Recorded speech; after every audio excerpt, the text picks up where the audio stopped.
New since 5, safe, affordable housing continues to be a top priority for leaders in Adams County. More than 2 years ago, they started discussing a new program to provide incentives to renovate buildings into residential spaces. WGEM's Zeke Shapiro joins us live from one of those properties now to explain the plan. Zeke? Behind me is the now closed Madison School. This disregarded building will soon become a 5-unit apartment complex because of the housing program called GROW, which is aimed to bring housing back to Adams County. Oh, it's helping us out tremendously, so thank God that they were a part of it. It's no secret affordable housing across Adams County continues to be the goal for the Adams County Board. Their solution? Officials have come up with a plan called GROW. If you want a program to put rental and owner-occupied units into the market that don't exist right now, you should start with the low-hanging fruit. The low-hanging fruit being existing properties that are either old, dilapidated, or both.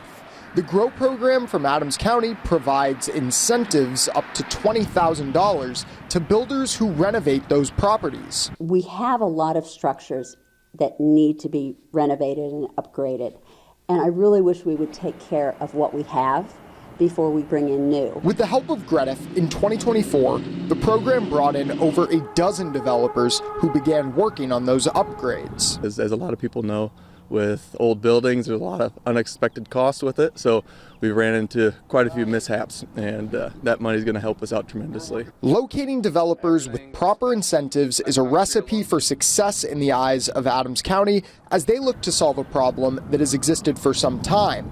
With $1 million from the American Rescue Plan Act, results look to be on the horizon. You know, this is a really good area to live, but we have to pay attention to what we need to do to get those opportunities to recruit people here. Local projects, local developers, and local results are the name of the game to grow Adams County. Austin said this year's GROW program's group of developers will be selected in the spring or summer, and then construction will begin after that. Live in Quincy, Zeke Shapiro, WGEM News.